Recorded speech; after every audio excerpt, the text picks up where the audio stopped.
Chers militantes, chers militants, mes chers compatriotes, chers amis de la Côte d'Ivoire, depuis que j'ai eu l'honneur d'être élu à la présidence du PDCI-RDA le 23 décembre 2023 à Yamoussoukro par nos militants, j'ai pu, grâce à leur soutien, procéder à une modernisation et une redynamisation de notre parti.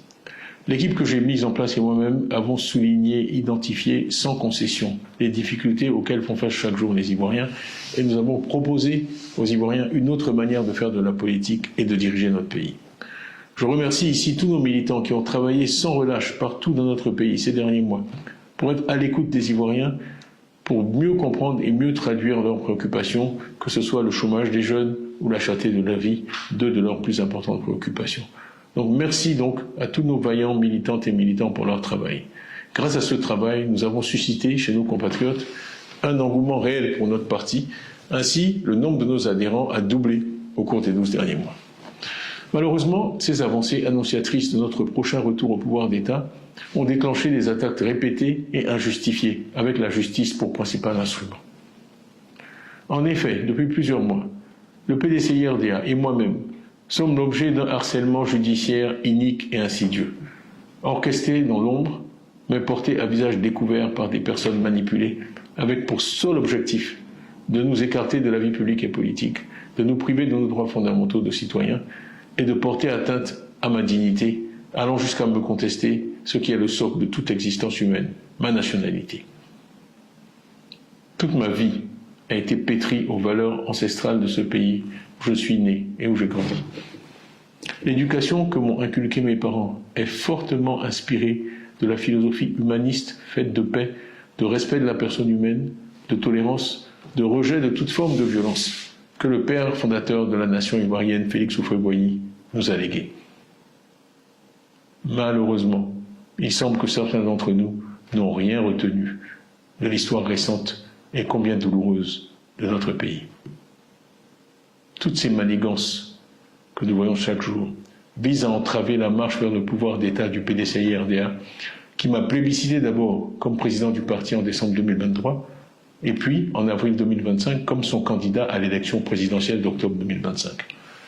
On veut m'écarter du débat démocratique, parce que je suis porteur de l'espoir qu'une autre Côte d'Ivoire est possible. Ma voix est une voix que nos adversaires veulent éliminer, non par le pouvoir de leurs idées, mais par la persécution et par l'instrumentalisation de la justice à des fins politiques et partisanes.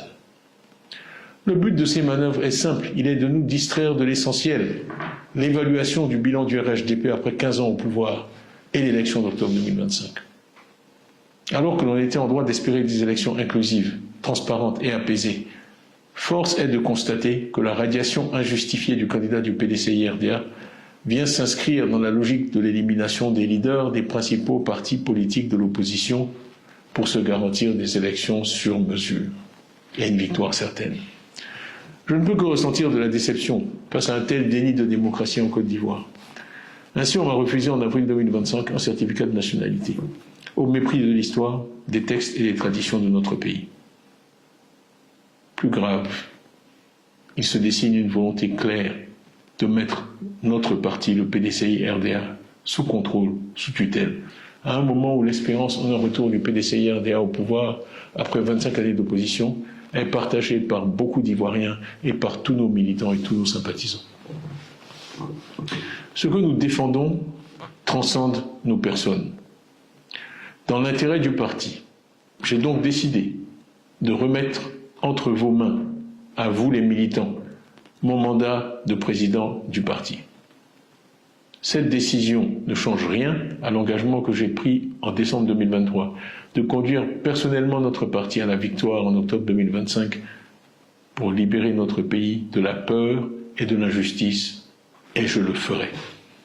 Je sais qu'après m'avoir élu en 2023, vous m'accorderez de nouveau votre confiance, sachant que les autorités ont récemment affirmé que j'étais, et je les cite, indubitablement ivoirien. Conformément à nos statuts, les organes compétents se chargeront de prendre dès aujourd'hui les décisions nécessaires dans l'intérêt supérieur du parti pour permettre au PDCI-RDA de poursuivre sa marche glorieuse et victorieuse.